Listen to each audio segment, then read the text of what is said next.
said, man, I thought I was like the toughest. Okay, let me minimize it a little bit. I thought I was like one of the toughest people on the face of this planet Earth. But then yesterday I came across the video of this West African guy. He's a West African guy who lives in France, precisely in Paris, the capital city of France, of course. This man kind of hooked himself on the side of a building. You understand? He stood on the small edge they build on the sides of buildings. You understand? On the sides of houses like buildings.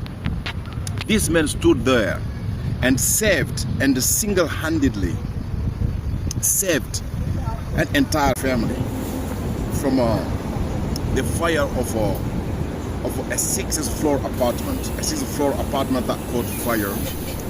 I don't know the source of the fire yet, but a sixth floor apartment that caught fire. This man took risk and saved an entire family, including small children. Knowing that just about a little mistake, that was the end of his life. He still dared, stood there and saved this entire family. Well, in France, he's like he has become a national hero in France. He has become a national hero. He literally appeared on all the French major TV channels. Man, this guy is tough. This guy, I have to say, chapeau. Really, he's a tough man. He's a tough guy, really. I still also ask myself, would I be able to do this if I was the one in his place? Would I, as a person who considers himself to be one of the toughest people on the face of this planet Earth today, would I be able to perform what he has done yesterday? Would I be able to risk my life and save this family of yesterday? This is a question that might never be answered, because I might never find myself in such a situation. But I do know that I have saved people before. I have sacrificed my life before to save people, or tried to save people. They died in the long run, but I have tried my best to save them before their death. You understand? Check out the video.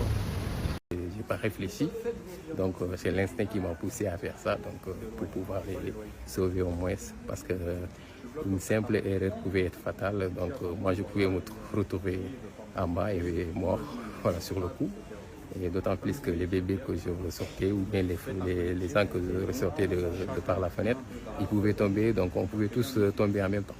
Voilà. J'ai retrouvé Fousseinou, c'est cet homme qui a fait preuve d'un courage exceptionnel vendredi après-midi à Paris, lors de l'incendie dans un immeuble d'habitation, où au péril de sa vie, il a sauvé des bébés et des enfants d'un danger de mort imminent.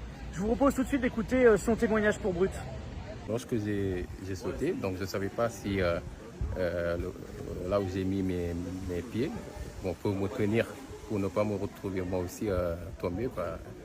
Après, lorsque j'ai senti que c'est un peu lourd, j'ai écarté mes armes, autant de ma main vers la dame, pour qu'il me donne le bébé, afin que je puisse le passer vers l'autre fenêtre, où s'est trouvé le voisin, quoi, en fait. Ainsi de suite, on arrivait à sauver les bébés, plus les adolescents, et après il restait juste les femmes qui ont réussi à sauter de fenêtre, que je les bloquais contre le mur, afin de pouvoir se ressortir de la fenêtre pour l'étendre la main, pour suivre le long du mur. Voilà. Vous avez fait passer combien de personnes par la fenêtre? Donc j'étais 6 personnes. Donc, comme je disais, c'est 2 familles différentes. C'est l'une des familles qui était allée refuser dans la chambre de l'autre, voilà, sans pouvoir ressortir de l'autre côté vers l'intérieur de la maison, comme il y avait du fumée.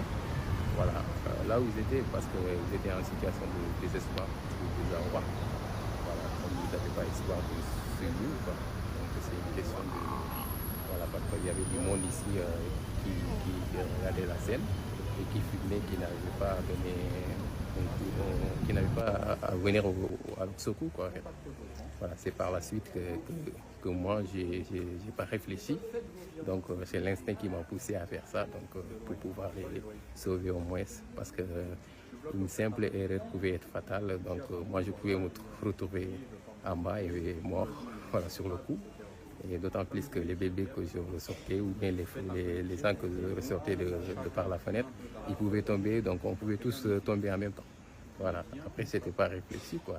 Vous dites l'instinct, justement, ouais. On réfléchit pas dans ces moments-là. Exactement, c'est quelque chose. Moi je savais même pas qu'il y a des gens qui filmaient, ou bien qui prennent des vidéos. Parce que moi-même, j'ai découvert tout dans les réseaux sociaux en même temps que tout le monde. Voilà quoi. C'était pas réfléchi. Donc, si j'avais réfléchi à faire ça, bon, j'allais pas faire. Ouais. Voilà, il faut vivre la gravité de la situation et puis le milieu où je me situais, l'endroit là.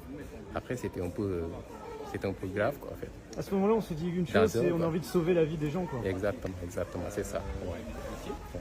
Les réseaux sociaux, justement, depuis hier, les vidéos, elles ont fait des millions de vues. Oui. J'imagine que tu as dû avoir beaucoup de retours de proches, de gens. Ouais, Comment tu vis tous ces commentaires qui te disent bravo? Ouais, moi aussi, c'est juste une appréciation par rapport à mon rencontre et puis à l'action que j'ai faite. Voilà, mais je ne m'attendais pas à une telle ampleur ou à des commentaires positifs. Voilà, de remerciements et de félicitations, quoi. Même si c'est vrai que moi aussi, j'étais soulagé et puis fier. J'ai également rencontré Salif qui, quant à lui, réceptionnait les enfants à la fenêtre à proximité. Il m'a jeté son téléphone, il est parti.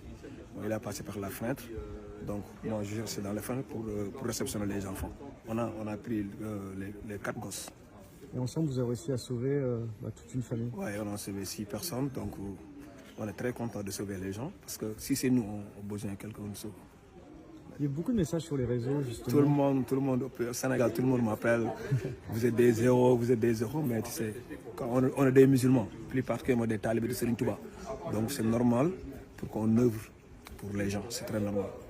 Et en tournant ce reportage, spontanément, il y a plusieurs habitants qui sont venus à ma rencontre pour me faire part de leur détresse. Parce que depuis cet incendie vendredi, certains ont tout perdu et ils n'ont aucune solution de relogement qui leur a été proposée. Certaines familles sont avec des enfants en bas âge et ils ont voulu témoigner pour Brut pour nous faire part de leur situation. Moi j'habite ici, je suis la dame, je suis passée par la fenêtre avec mes 2 fils et 2 bébés. Donc le même jour, le même vendredi soir, ils m'ont dit de retourner dans mon appartement qui est dans cet état-là. Il n'y avait pas d'électricité. Là encore, il y a l'électricité. Il n'y avait pas d'électricité. Est-ce que je peux vivre vraiment dans cet état-là? Sachant que je suis sortie par la fenêtre du 6e étage, je suis traumatisée, j'ai failli mourir, je pouvais glisser, tomber. Avec mes enfants, des bébés de 5 mois et un autre de même pas 2 ans. Vraiment, Adoma, la directrice d'Adoma, vendredi, m'a dit de retourner dans cet appartement, que c'est habitable. Que les pompiers lui ont dit que mon appartement était habitable. Est-ce que je peux vivre comme un rat? Est-ce que moi je suis un animal?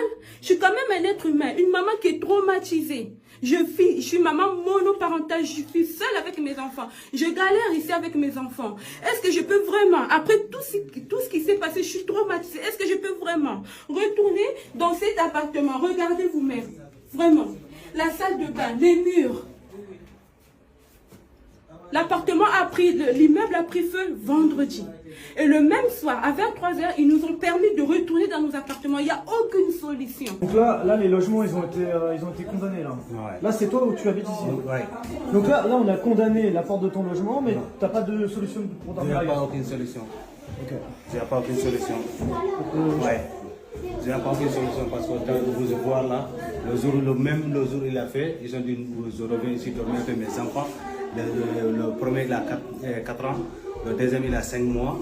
Des habitants donc qui se retrouvent pour certains avec des situations très compliquées suite à cet incendie et ils comptent dès demain, ce lundi, aller à la rencontre de la mairie de Paris pour exiger des solutions d'hébergement temporaire. Et évidemment, comme d'habitude, je vous tiendrai au courant des suites concernant leur situation et je vous remercie encore comme d'habitude pour votre suivi, vos commentaires et vos partages autour de tous nos reportages sur Brut. Je vous dis à très vite pour plus d'infos.